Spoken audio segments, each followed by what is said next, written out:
بسم اللہ الرحمن الرحیم۔ السلام علیکم۔ کیپٹل ٹاک میں خوش آمدید۔ آج اسلام آباد میں آل پاکستان وکلا کنونشن ہوا، جس میں وکلا کی جو رہنما ہیں انہوں نے حکومت کی طرف سے جو کچھ ججز کی ٹرانسفر کی جا رہی ہے اس پہ احتجاج کیا، اور اس سے پہلے جو لاہور ہائی کورٹ بار کا جو فنکشن ہوا تھا لاہور میں، اس میں انہوں نے 10 فروری کو لاہور سے اسلام آباد کی طرف مارچ کا اعلان کر دیا ہے۔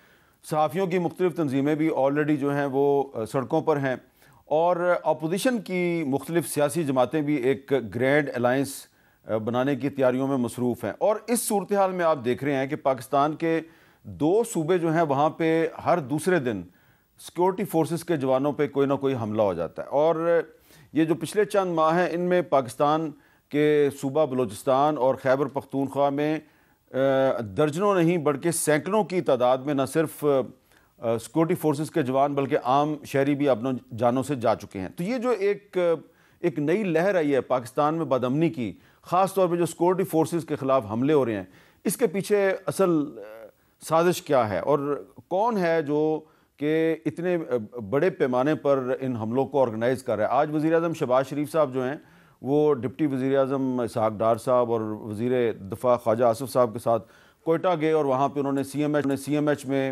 جو کلات اور ہرنائی کے حملوں میں جو زخمی ہونے والے جوان ہیں ان کی عیادت بھی کی۔ تو اس وقت وزیر دفاع خواجہ آصف صاحب ہمارے ساتھ، ہم ان کے دورہ بلوچستان کے بارے میں بات کریں گے۔ بہت بہت شکریہ خواجہ صاحب۔ سیاست میں بعد میں بات کریں گے، پہلے یہ بتائیں کہ یہ آپ کافی اس طرح جوانوں کی مختلف ہاسپٹلز میں جا کے عیادت کر چکے ہیں، آج آپ کوئٹہ گئے تھے پرائم منسٹر کے ساتھ، آپ کو کیا پتہ چلا ہے کہ یہ جو کلات میں اور اس سے پہلے ہرنائی میں، اس سے پہلے خزدار کی تحصیل زہری میں مختلف جگہوں پہ بڑی تعداد میں لوگ آتے ہیں، حملہ کرتے ہیں، یہ ان کو کہاں سے سپورٹ مل رہی ہے؟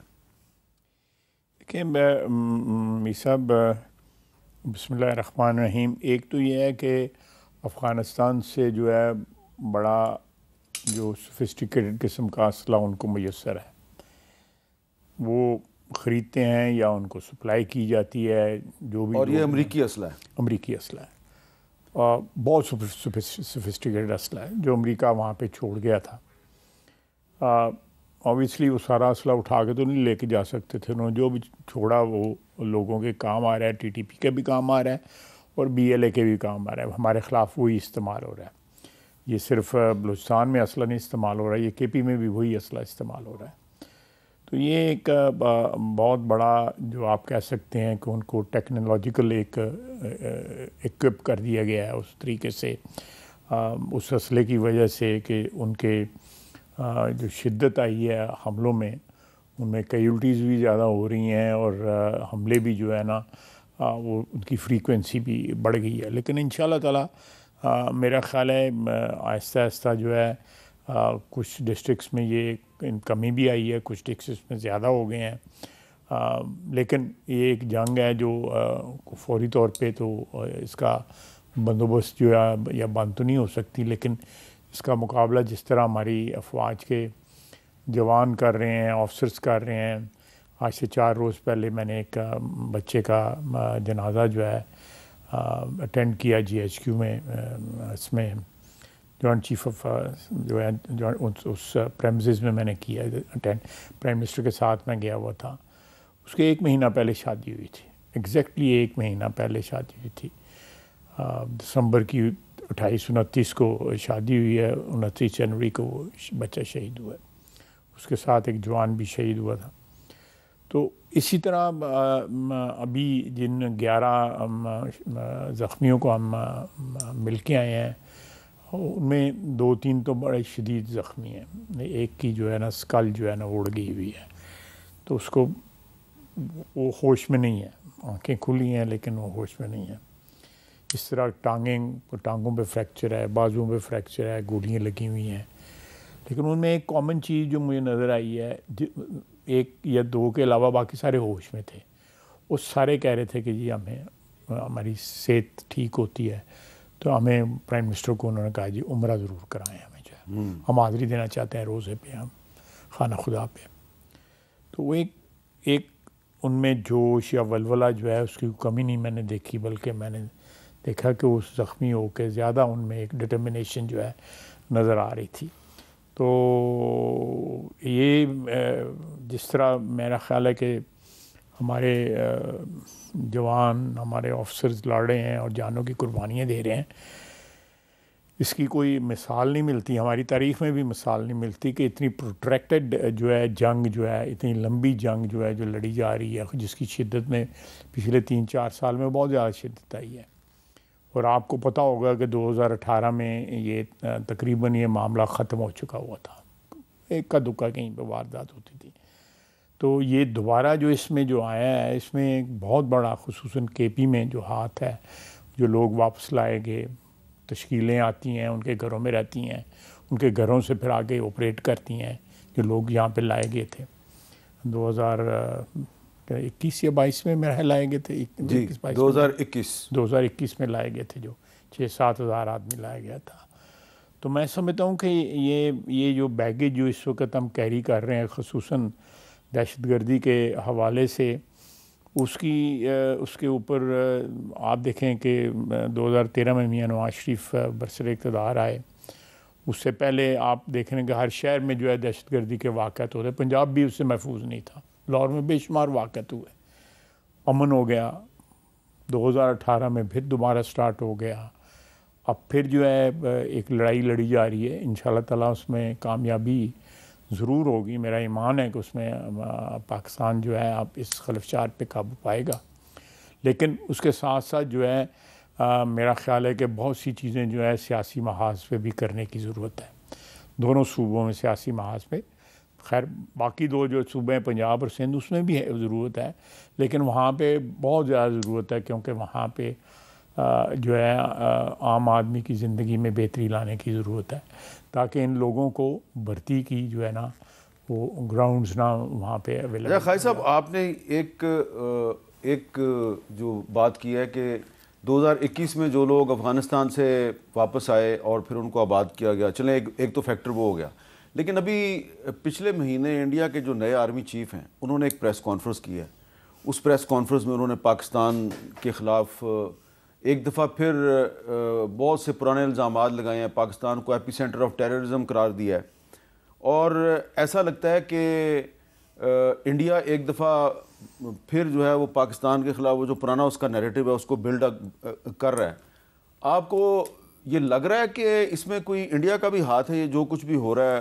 نہیں، اس میں دیکھیں انڈیا کا بہت ہاتھ ہے۔ آپ دیکھیں انڈیا کی جو ان روڈز افغانستان میں بنی ہیں، اور طالبان کے پیچھے انڈیا کا ہاتھ ہونا پہلے بھی آپ کو پتہ ہے کہ میں پرانی بات کر رہا ہوں، ہم نے ان کو ویڈیوز بھی دی ہیں، ہم ان کو جو انڈیا کی کونسلیٹس جو ہماری بارڈر کے ساتھ ساتھ ہیں جلال آباد وغیرہ میں، ان کی سب کے جو ہے جو بھی کارروائیاں تھیں ان کو ایویڈنس دی، میں نے خود دی ایویڈنس دی ان کو۔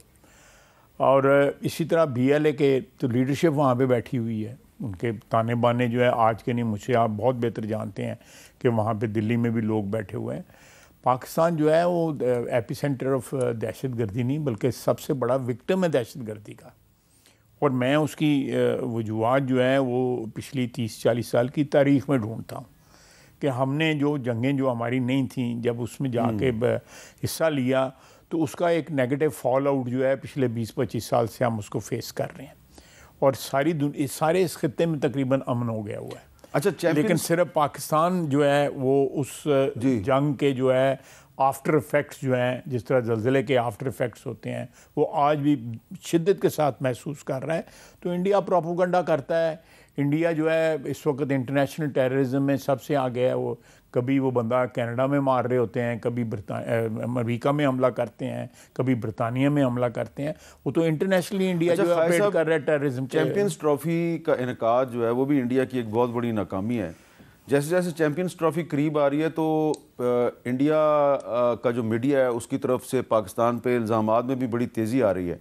تو آپ کو لگ رہا ہے کہ یہ جو چیمپئنز ٹرافی سے پہلے یہ جو ٹینشن بڑھ گئی ہے انڈیا اور پاکستان کی، اس کا انڈیا فائدہ اٹھانا چاہ رہا ہے؟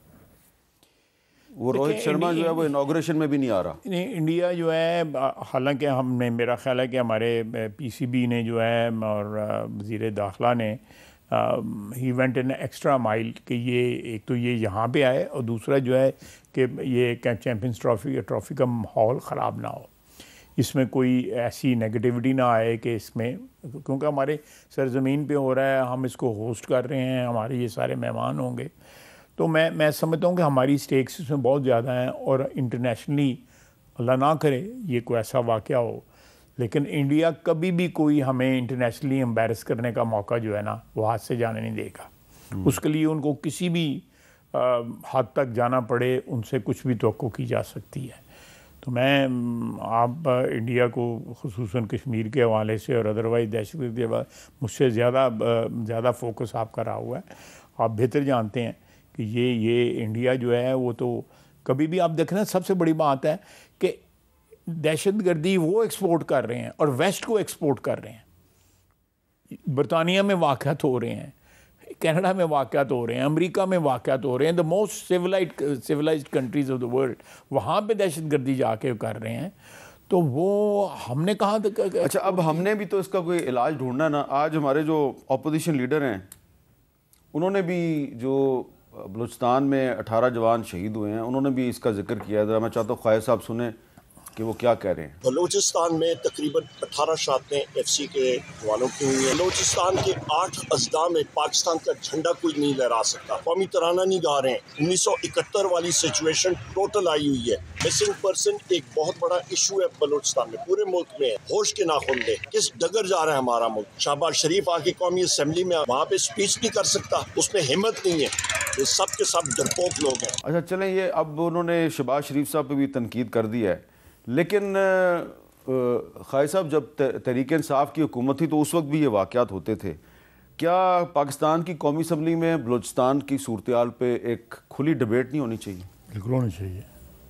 میں انیشیٹ کرواتا ہوں یہ. اگر آپ انیشیٹ کراتے ہیں؟ میں ضرور انیشیٹ کراتا ہوں. میں اپنی پارٹی کو، گورنمنٹ کو کہوں گا کہ اس پہ کھل کے جو ہے، اور اس میں پھر پی ٹی آئی والے بھی آگے بتائیں جس کا سولوشن کیا ہے. بالکل بتائیں، سب کو بتانا چاہیے. اس میں جو سول سوسائٹی ہے اس کو بھی بتانا چاہیے. اس صوبے کی جو حکومتیں ہیں، ان دونوں صوبوں کی حکومتیں ہیں، ان کو بھی بتانا چاہیے کہ ہمارے صوبوں میں کس طرح امن واپس آ سکتا ہے. میں سمجھتا ہوں کہ بالکل ہونا چاہیے. ایک ایسا، اس سے بڑا کیا فورم ہو سکتا ہے پارلیمنٹ سے؟ پارلیمنٹ کے جوائنٹ اجلاس کر لینا چاہیے اس چیز کے اوپر. اچھا، اب ہم آ جاتے ہیں کہ یہ جو پاکستان میں جو غیر ملکی سازشیں ہو رہی ہیں، دہشت گردی کے اکثر واقعات میں غیر ملکی سازشیں جو ہیں ان سے ہم انکار نہیں کر سکتے. تو یہ تقاضا نہیں کرتی کہ ہم اس وقت پاکستان میں پولیٹیکل سٹیبلٹی کے لیے بھی کوئی اقدامات کریں؟ بالکل پولیٹیکل سٹیبلٹی آنی چاہیے. میں سمجھتا ہوں کہ پولیٹیکل انسٹیبلٹی جو ہے، باوجود انسٹیبلٹی کے، آپ دیکھیں آج منتھ ٹو منتھ جو ہے 2.4 کے اوپر ہماری انفلیشن آ گئی ہے. یہ بہت بڑا ایک ہے کہ ہم کہاں 38, 39 اور 40 کے اوپر انفلیشن پہنچی ہوئی تھی. $1 نہیں، $50 جو ہے، آپ $1 نہیں آپ ملک سے باہر بیچ سکتے تھے. آج جب کوئی پابندی نہیں ہے، آپ کا فارن ایکسچینج آ رہا ہے، فارن ایکسچینج جا رہا ہے. آپ کا انٹرسٹ ریٹ جو ہے وہ 10% جو ہے نا پچھلے 1 سال کے اندر، بلکہ 6 مہینے کے اندر جو ہے کم ہوا ہے. ہر چیز ٹھیک ہو رہی ہے، لیکن میں آپ سے اتفاق کرتا ہوں کہ اگر یہاں پہ پولیٹیکل سٹیبلٹی بھی آ جائے تو یہ جو چیز آج جو ہے 50 کی سپیڈ پہ جا رہی ہے، یہ 100 کی سپیڈ پہ جائے. لیکن پک اپ جو ہے ہم نے پچھلے 8 مہینے میں، 9 مہینے میں، بلکہ اب تو سال ہو گیا ہے، اس کے اندر جو ہے آپ کی اکانومی نے پک اپ کی ہے. آپ کے دوسرے تمام انڈیکیٹرز جو ہیں وہ سارے کے سارے پازیٹیو ہیں. آپ کی کہاں تھی آپ کی اسٹاک مارکیٹ، آج کہاں ہے. باہر سے انویسٹمنٹ آ رہی ہے. آپ کی آئی ٹی کی ایکسپورٹ جو ہے وہ بڑھ رہی ہے. بے شمار آپ کو ایسے نظر آئیں گے. آپ دیکھیں کہ ہماری اسمگل ہوتی تھی، چینی اسمگل ہوتی تھی، اب $450 ملین کی آپ نے ایکسپورٹ کی ہے، کیونکہ وہ اسمگل ہونی بند ہو گئی ہے. ابھی میں آپ سے ذکر کر رہا تھا یہ چمن والے بارڈر پہ اسی سے اسمگل ہوتی تھی. اب وہ بارڈر جو ہے، جو وہاں پہ ایک خلفشار اس لیے بھی بڑا ہے کہ وہ بارڈر جو ہے کسی نہ کسی حد تک جو ہے فارملائز ہوئے ہیں. پہلے تو فری فار آل تھا، گاڑیاں آ رہی ہیں، تیل جا رہا ہے، یوریا جا رہا ہے، یوریا آ رہا ہے، چینی آ رہی ہے، چینی جا رہی ہے، تو فری فار آل تھا لوگوں کے پاس. اب وہاں پہ پاسپورٹ ایشو ہو گئے ہیں. وہاں پہ کم از کم 3700-3800 پاسپورٹ ایشو ہوئے ہیں اس وقت. اور لوگ جو ہے اب ساری ٹریفک پاسپورٹس کے ذریعے ہو رہی ہے. یہ تمام جو ہے یہ جو 4-5 کراسنگز جو ہے کے پی میں بھی جو ہیں، اپنا لاچی والی یا غلام خان والی اور اپنا مین جو ہے ہماری جمرود والی جو ہے وہ ساری کی ساری وہاں پہ کوئی آپ اس سے حساب لگائیں کہ ہمارے ملک کے اندر، میں میر صاحب آپ کو ایک اور اسپیکٹ بتانا چاہتا ہوں، 2.25 لاکھ اس وقت جب ڈھاکہ کہہ رہا ہوں کابل فال ہوا ہے تو اس وقت کے یہاں پہ آ کے لوگ بیٹھے ہوئے ہیں، چند ہزار لوگوں کو امریکہ یا برطانیہ یا جرمنی یا فرانس لے کے گیا ہے یا دوسرے لوگ لے کے گئے ہیں جو بھی نیٹو کا جو تھا، باقی یہاں بیٹھے ہوئے ہیں۔ اب ٹرمپ صاحب کہتے ہیں میں تو جو بیٹھے ہوئے ہیں ان کو نکالنا ہے، کیا وہ لیں گے؟ نہیں لیں گے۔ کیا کریں گے آپ؟ وی شوڈ ٹیل دیم کہ ہم نے ان کو واپس دھکیل رہے ہیں۔ یہ لوگ جو ہے 2.25 لاکھ لوگ یہاں پہ جو بیٹھا ہے 168,000 یا 162,000 ہے، ان کو واپس جانا چاہیے۔ یہ لوگ جو ہے ہمارا ملک جو ہے اتنی لمبی مہمانداری جو ہے وہ نہیں افورڈ کر سکتا۔ ہمارے یہاں پہ اکانومی جو ہے اس طرح کی نہیں ہے کہ ہم اپنے لوگوں کو بھی کھلائیں اور ان لوگوں کو بھی کھلائیں۔ جو لوگ یہاں پہ لیگل بیٹھے ہوئے ہیں، جو اقوام متحدہ کے ان کے پاس جو ہے کوئی رہنے کا یہاں پہ جواز ہے، لیکن باقی یہ ٹریفک بند ہونی چاہیے، اس کی وجہ سے دہشت گردی بھی بڑھتی ہے۔ وہ لوگ پاکستان کو 20 سال 30 سال 40 سال سے بیٹھے ہوئے ہیں، آج بھی پاکستان کی زمین کو جو ہے اونرشپ نہیں دیتے۔ وہ تنور پہ ایک بچے کو کہا پاکستان زندہ باد کا نعرہ لگا، اس نے کہا میں نہیں لگاؤں گا۔ روزی یہاں پہ کماتا ہے، دوسری جنریشن یہاں پہ بیٹھی ہوئی ہے، اس کے دادا دادی یہاں پہ کہیں پہ آئے تھے 70s کے اندر جو ہے۔ تو یہ معاملہ جو ہے یہ سیٹل ہونے چاہیے، لیکن ان معاملات سے بعض لوگ جو ہے سیاسی فائدے اٹھاتے ہیں۔ اب زلمے خلیل زاد نے بھی ایک فائدہ اٹھایا، انہوں نے اس کو تو اس کے ملک نے بھی فارغ کر دیا ہوا ہے۔ اچھا، تو اس نے ایک ٹویٹ کر دیا ہے کہ جی پاکستان کی ایک انٹیلیجنس ایجنسی نے ترکی میں کچھ افغان لیڈروں سے رابطہ کیا تاکہ افغانستان میں دہشت گردی کروائی جائے۔ لگتا ہے کہ اب وہ افغان طالبان کو سپورٹ کر رہے ہیں، تو وہ نہیں اس کو ایکسیپٹ کر رہے، جو کوئی بھی ایکسیپٹ نہیں کر رہا، کوئی بھی نہیں ایکسیپٹ۔ اصل برا حال ہے اس کا۔ میں اس قسم کی بات تو نہیں کہوں گا، اچھا، لیکن میرا مطلب ہے کہ وہ جو انہوں نے ایک ٹوپی ڈرامہ رچایا ہوا تھا، جب آنا جانا آنیاں جانیاں جڑی انہوں نے سن Washington to Kabul and Kabul to Washington. نہیں تو ٹرمپ کے واپس آنے سے اس کے دوبارہ میرا خیال ہے وہ حالات بدل گئے ہیں نا۔ اس وقت یہاں پہ طالبان جو تھے وہ حکمران تو نہیں تھے اس وقت، تو یہاں پہ نیٹو کی تھی وہ ساری سارا سلسلہ جو ہے۔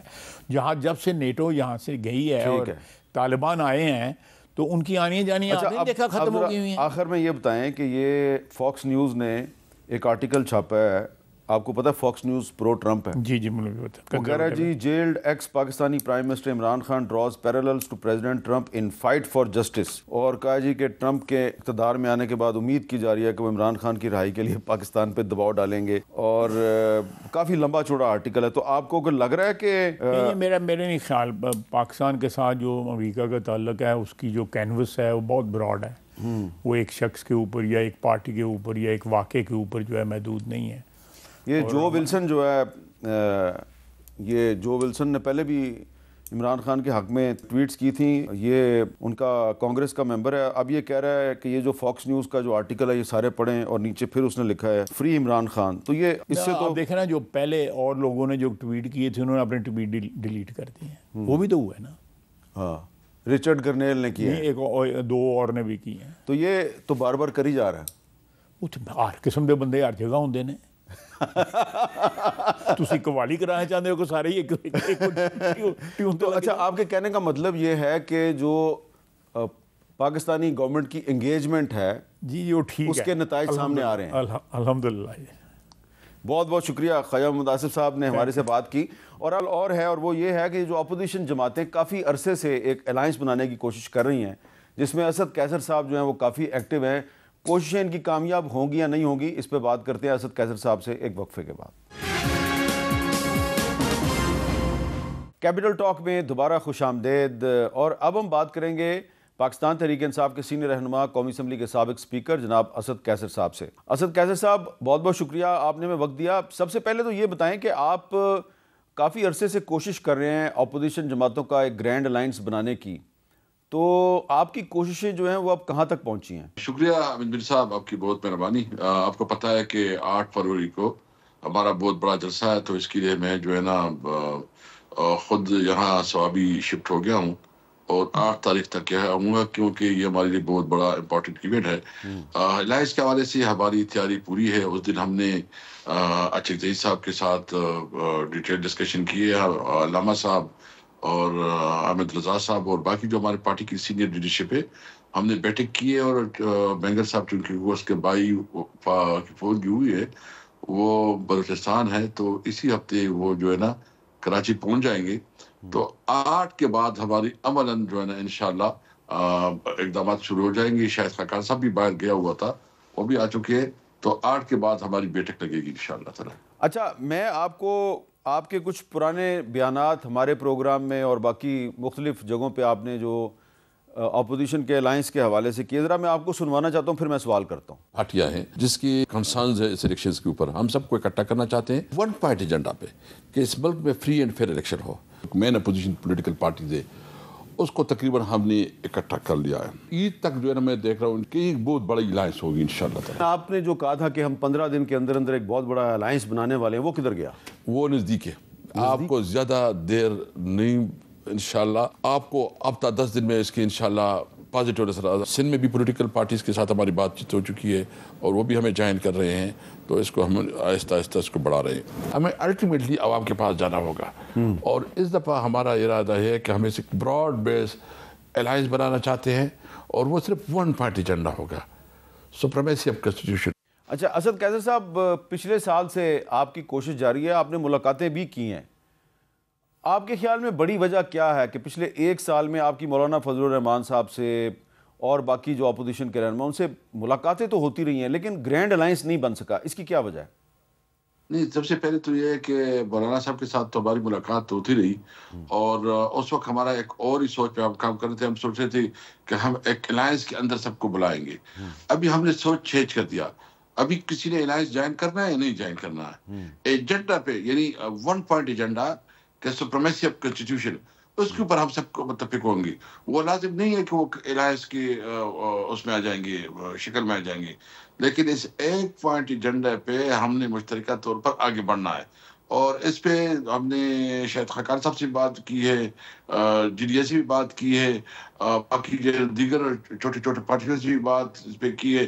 تو ہم چاہ رہے ہیں کہ بس وہ یہ کوئی الیکٹرل الائنس نہ ہو، ون پوائنٹ ایجنڈا ہو، اور سپریمیسی آف کنسٹیٹیوشن کا مطلب یہ ہے کہ آزاد عدلیہ۔ آپ دیکھ رہے ہیں کہ 26ویں ترمیم کے بعد جو کچھ ہوا اور جو سچویشن جاری ہے، اور آج جو اسلام آباد میں انہوں نے نئی ججز کی تعیناتی کی ہے، اور جس میں اتنی مطلب یہ عملاً ایگزیکٹو کو عدالتی اختیارات بھی دینا چاہتے ہیں، اور اس طرح جو ہے نا جو میڈیا کے ساتھ کیا، جو پی کا ایکٹ بنایا، تو یہ ساری چیزیں ایسی ہے کہ تمام اداروں کے اندر وہ بجائے کہ انصاف کی تقاضی پوری ہو، میرٹ کے مطابق سسٹم چلے، یہ اپنی منمانی اور اس کے اندر اپنے اختیارات بڑھا کے اپنے پوری اتھارٹی بنا رہے ہیں تمام اداروں میں۔ تو ہم چاہ رہے ہیں کہ جب تمام ادارے، جو بھی ادارہ ہے، فوج ہے، فوج کا اپنا کنسٹیٹیوشن جوریسڈکشن ہے، عدالت کا اپنا کنسٹیٹیوشن جوریسڈکشن ہے، پارلیمنٹ کا اپنا ہے، اور آپ کی جو میڈیا ہے، یعنی تمام اداروں کو اپنے جوریسڈکشن میں کام کر کے اگر ایک دوسرے کا احترام نہیں کریں گے تو یہ ملک آگے نہیں بڑھے گا۔ اور اس وقت سب سے بڑا سوال یہ ہے کہ ہم نے اس ملک میں انصاف کا نظام کیسے پروٹیکٹ کرنا ہے۔ اگر انصاف نہیں ہوگا، ویسے بھی امن امان کی اتنی بڑی صورتحال ہے، مایوسی پھیل رہی ہے، تو صرف ایک ہی راستہ ہے، وہ انصاف، عدالت، اور اگر عدالت بھی اتنی کمپرومائز ہو جائے گی تو ملک کی مستقبل جو ہے نا بہت محدود ہو سکتی ہے۔ اسد قیصر صاحب، آپ کی جماعت جو ہے وہ 8 فروری کو یوم سیاہ منا رہی ہے، اور آج سندھ کی جو قوم پرست جماعتیں ہیں، انہوں نے، ان کا جو اتحاد ہے جی ڈی اے، اس نے تو 8 فروری کے یوم سیاہ کی حمایت کا اعلان کر دیا ہے۔ وکلا جو ہیں وہ 10 فروری کو لاہور سے اسلام آباد کی طرف لانگ مارچ کر رہے ہیں، تو کیا آپ یہ جو آپ کا جو ایک آپ کی گرینڈ مشاورت چل رہی ہے، اس میں آپ وکلا کی تنظیموں کو اور سول سوسائٹی کی تنظیموں کو بھی شامل کر رہے ہیں؟ جی بالکل، ہم ابھی مشاورت کا سلسلہ جاری ہے۔ ہم تمام civil society, intelligentsia, bar association, media, دیکھیں یہ اس وقت ایک پارٹی کا مسئلہ نہیں رہا، یہ پورے پاکستان کا ایشو ہے۔ اس وقت ملک جو ہے نا ایک بہت بحرانی صورتحال کا سامنا ہے۔ یہ جو ابھی سامنے گورنمنٹ بیٹھی، گورنمنٹ تو ہے ہی نہیں، یہ تو ڈمی ہے، اس کے پاس تو کوئی اختیار ہے ہی نہیں، نہ اس کی کوئی پوزیشن ہے. اس کی تو اتنی بھی پوزیشن نہیں ہے کہ جیل میں ملاقات کروا سکے. یہ تو کم سے کم چیز ہے نا. اگر حکومت اتنا نااہل ہوتا ہے, اتنا انکمپیٹنٹ ہوتا ہے, اتنا کمزور ہوتا ہے, تو اسی حکومت کیا ضرورت ہے اس قسم کی حکومت کی. بہرحال ہم سمجھتے ہیں کہ ایک مضبوط پارلیمنٹ وجود میں آنا چاہیے, اور مضبوط پارلیمنٹ ہو جو صحیح عوام کا نمائندہ ہو. تو ہم انشاءاللہ تعالی اس کے لیے اپنی جدوجہد آگے بڑھا رہے ہیں, اور مجھے امید ہے کہ انشاءاللہ یہ جنگ ہم جیتیں گے. نہیں, جنگ آپ کیسے جیتیں گے اگر وکیل جو ہیں وہ اپنے طور پہ 10 فروری کو لاہور سے اسلام آباد کی طرف لانگ مارچ کر رہے ہیں, تو آپ کی طرف سے بھی کچھ ایسا ہی لائحہ عمل سامنے آنے والا ہے؟ ابھی ان کی نٹی گریٹی سامنے نہیں آئی ہے, لیکن جو بھی تحریک چلے گا ہم بالکل سپورٹ کریں گے. ہم اس کی حمایت کریں گے, اس کے ایجنڈے کی پورا حمایت کریں گے, اور ہم امید رکھتے ہیں کہ وکلاء کی یہ تحریک جو ہے نا یہ بہت پانی خیز ہو, اور ہماری طرف سے جو ہے نا ہم مکمل طور پر اس کی اس لانگ مارچ کو سپورٹ کریں گے. اسد قیدر صاحب, ایک طرف آپ لوگ جو ہیں وہ ایک گرینڈ الائنس بنانے کی کوشش کر رہے ہیں, دوسری طرف جو اسپیکر قومی اسمبلی ہیں ایاز صادق صاحب, انہوں نے جو آپ کے اور حکومت کے درمیان مذاکرات کے لیے کمیٹیاں بنائی تھیں ان کو ڈی نوٹیفائی نہیں کیا ابھی تک, اور بعض اطلاعات کے مطابق ان کی طرف سے کوشش کی جا رہی ہے کہ مذاکرات کا سلسلہ دوبارہ شروع ہو جائے. اس سلسلے میں کوئی بیک ڈور چینلز پر بھی ایک دوسرے کے ساتھ رابطے کیے جا رہے ہیں. تو آپ کا کیا خیال ہے کہ ابھی بھی کوئی آپ کو امید ہے کہ مذاکرات دوبارہ بھی شروع ہو سکتے ہیں؟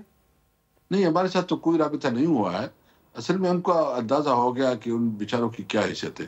ہم نے تو سمپل سادہ بات کی ہے, یعنی ہم نے تو کسی صورت یہ نہیں کہا کہ آپ ہمارا جو ہم چاہتے وہ کریں. ہم نے کہا کہ آپ ایک کمیشن بنائے, اور وہ کمیشن دونوں پارٹیوں کو, حکومت کو اور اپوزیشن کو, دونوں کو قابل قبول ہو, انہیں سینئر ترین ججز ہوں, اور جو بھی مشاورت ہو مشاورت کے مطابق ہو.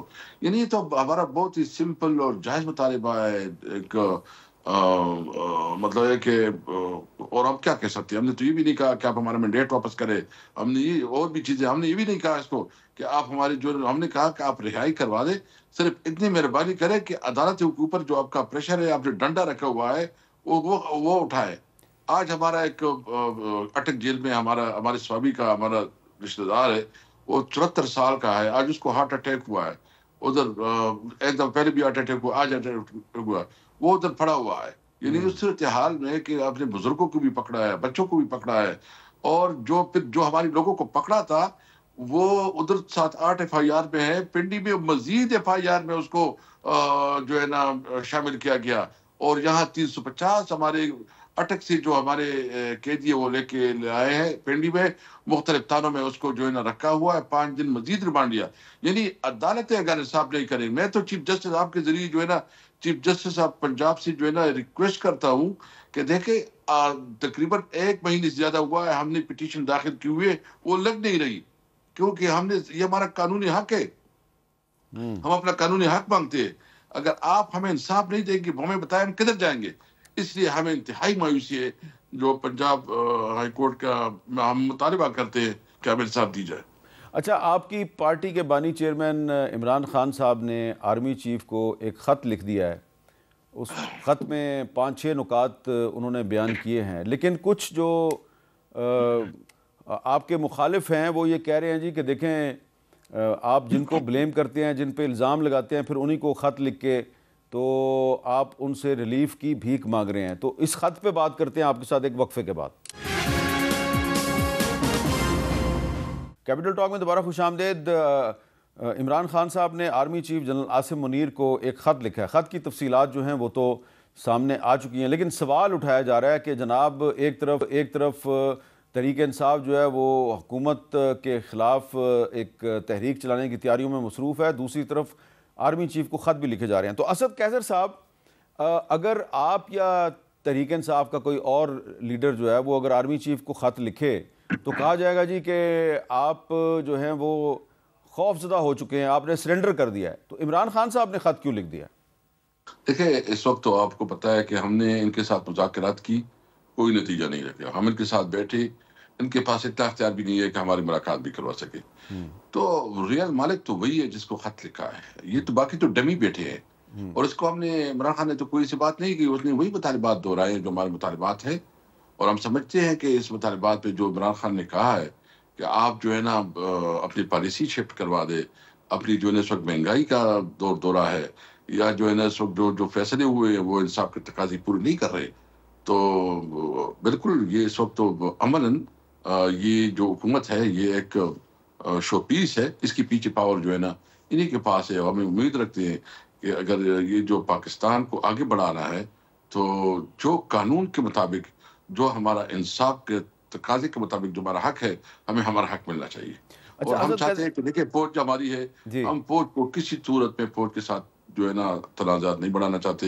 ہم اس کے ساتھ اس کے جو ایک ہمیں مضبوط فوج کی ضرورت ہے اور اس وقت ہمیں ویسی بھی چیلنجز بہت ہے. ہم چاہتے ہیں کہ فوج جو ہے نا وہ غیر متنازع اسد قیدر صاحب یہ جو آپ بات کر رہے ہیں کہ فوج جو ہے وہ ہمارا ایک قومی ادارہ ہے, فوج کے ساتھ ہماری کوئی لڑائی نہیں ہے, صرف جو پالیسیاں ہیں اس پہ آپ کا اختلاف ہے. یہی بات جنید اکبر صاحب نے بھی کی اور اب یہی بات عمران خان صاحب بھی کر رہے ہیں. تو یہ آپ کے خیال میں یہ کوئی آپ کی پالیسی میں تبدیلی آئی ہے؟ کیونکہ ایک طرف جو تحریک انصاف کا جو سوشل میڈیا ہے اور خاص طور پہ جو عمران خان صاحب کا جو ایکس پہ جو اکاؤنٹ ہے وہاں سے تو یحییٰ خان سے تشبیہ دی جاتی ہے اور کہا جاتا ہے جی 1971 میں جو ہوا اس کے بارے میں حمود الرحمان کمیشن کی رپورٹ پڑھی جائے. ایک طرف تو وہ باتیں ہیں اور دوسری طرف اب آرمی چیف کو خط لکھے جا رہے ہیں. آپ کے خیال میں اس سے آپ کا ورکر کنفیوز نہیں ہوگا؟ نہیں, کنفیوژن تو اس لیے نہیں ہے کہ ہمیں پتہ ہے کہ اختیار کدھر ہے, اتھارٹی کدھر ہے. اچھا دیکھو اس کو ایڈریس بھی کرنا پڑے گا. ہاں اور یہ ریئلائزیشن ہے عوام میں بھی ریئلائزیشن. مطلب کسی آپ جہاں بھی جائے جس سے پوچھو تو سب کو پتہ ہے کہ اختیار کدھر ہے, اتھارٹی کدھر ہے اور کون کیا ہے. تو اس لیے یہ ایک تلخ حقیقت ہے کہ اس وقت ان کے پاس اختیار ہے اور ہمیں سمجھنا چاہیے کہ جو جس کا کام ہے اس کو وہ کام سمجھے. اچھا, یہ جو آپ نے بھی کہا اور عمران خان صاحب کے خط میں بھی یہ بات موجود ہے کہ فوج ہمارا قومی ادارہ ہے, ہماری فوج سے کوئی لڑائی نہیں ہے. تو یہ جو فوجی جوانوں پہ, سیکیورٹی فورسز پہ خیبر پختونخوا میں, بلوچستان میں حملے ہو رہے ہیں, بہت سے جو جوان ہیں وہ شہید ہو رہے ہیں, تو اس بارے میں آپ کا کیا موقف ہے؟ کیا آپ ان حملوں کی مذمت کرتے ہیں؟